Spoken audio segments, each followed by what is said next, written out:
Dia tak pernah tersampaikan dalam angin dan tubuh musuh. Sebagai saksinya, oh, mati saja Tuhan. Kenapa lagi Indonesia Tempoh Dulu?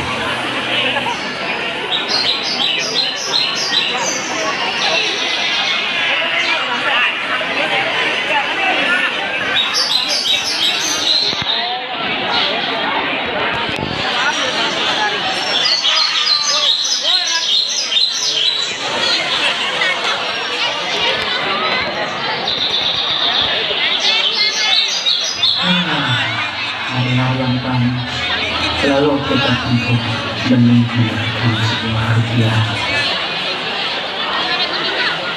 Saya dan campur ini telah melukiskan berbagai macam seni. Indonesia ku tempo dulu bekerja dalam keterpurukan hitam putih. Nostalgia kehidupan zaman dulu. Kering lonceng sepeda, ontel mantul di sepanjang Indonesia. Tampak dari sana gemuruh masyarakat yang sibuk dengan aktivitas mereka masing-masing. Dan bapak tua di seberang sana lalu disapa ontel jalanan. Berbicaralah mereka, kapan Tuhan akan datang.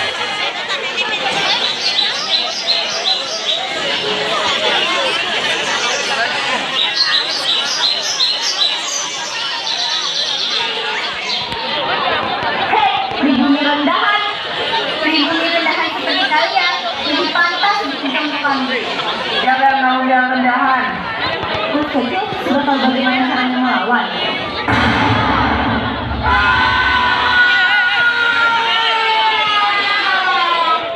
Satu hari dan siang terulang kembali.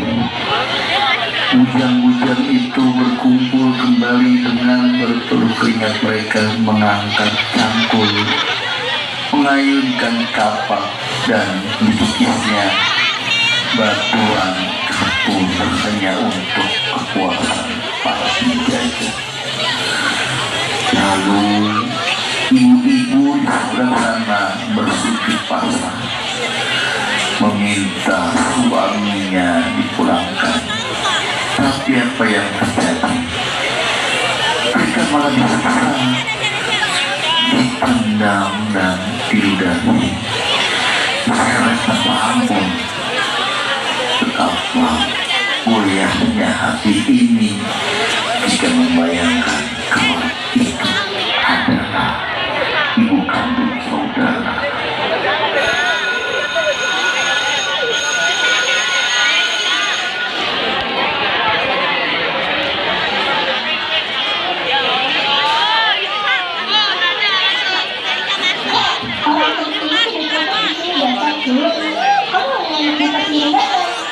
Tidak, pendidikan itu wajib diterima setiap orang.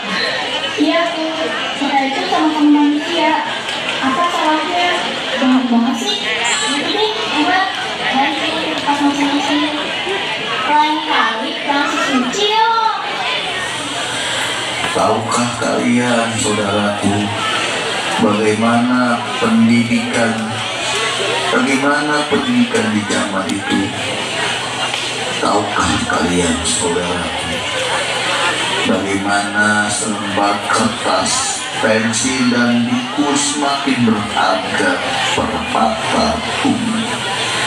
Hanya 8 dari ribuan anak-anak Indonesia yang bisa belajar dan sisanya hanya bisa bersujud di depan batu.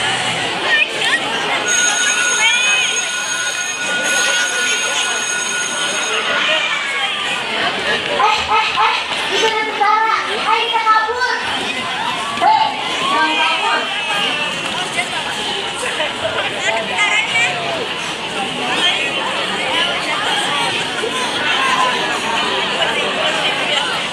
Pribumi pendidikan dan tidak pantas mendapat pendidikan. Ah!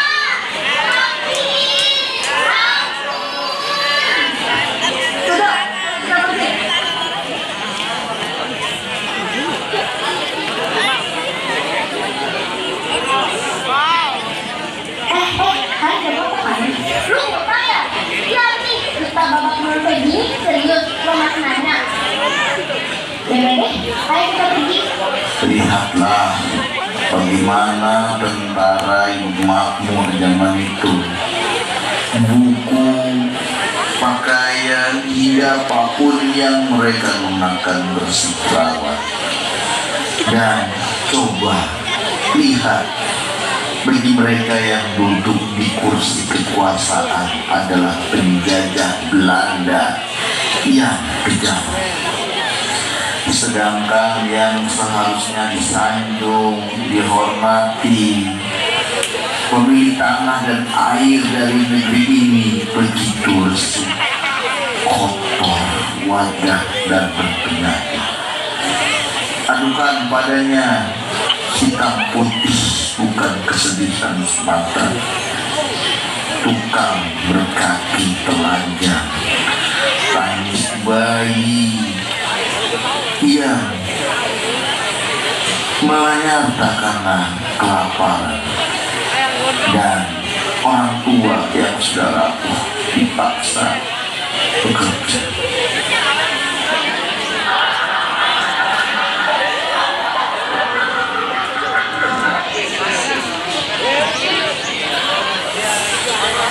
Dan adukan lagi padanya, jika saja Tuhan itu adalah penyairnya masih berdarah, menerkam dalam diam dan amal sambil meminta barang sehari semalam tanpa upah tiba malam hari. Semuanya terlelap dalam mimpi masing-masing. Kala itu suasana sedang sunyi dan para pemuda sedang berkumpul di kubu mereka masing-masing. Bicaralah mereka bersiasat untuk mengalahkan penjajah. Riuh yang terus dilakukan dan aksi pemberontakan yang terjadi di mana-mana sampai pada akhirnya pemuda-pemuda tetap tersungkur dan kalah di medan perang, dipenuhi rasa kehancuran dan kekecewaan. Entah sudah berapa banyak nyawa yang melayang,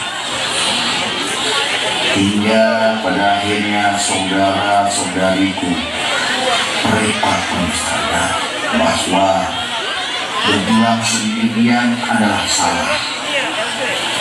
Benar kata Panglima Jenderal Sudirman, jangan mau berbuat seperti satu yang meninggalkan katanya. Sebatang lidi tidak ada apa-apanya, tapi dalam satu ikatan mampu menyapu segala galanya. Tidak ada lagi pemuda Jawa, pemuda Sumatera, ataupun pemuda Sulawesi, atau bahkan arek-arek Surabaya. Sekarang kita hanyalah satu, Indonesia. Ya.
Perdamaian dimulai dari persatuan. Nanti mengakhiri perkelahian di negeri ini. Merdeka!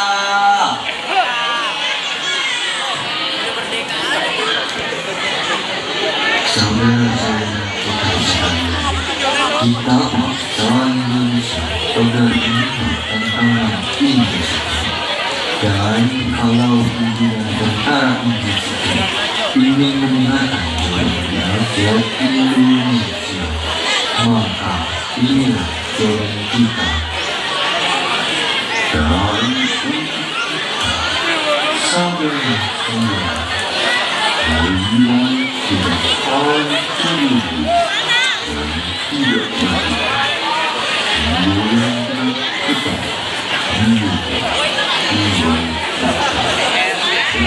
kita adalah saudara. Kita menang kita selalu berada di saudara-saudara. Tuhan akan selalu melindungi kita. Lalu benteng-benteng Indonesia mulai merah dan mulai memperjuangkan merah putih. Jika kita tidak bersatu dan tidak ada nada arah untuk gugur untuk memperjuangkan hak kita yang telah diambil oleh penjahat itu. Maju takbirmu negeriku, jangan biarkan api tanah di atas terhambat. Lihatlah di atas, di tinggi. Sesungguhnya jalan ajar baru sampai kita hidup harus merasai maju. Kita sudah merdeka.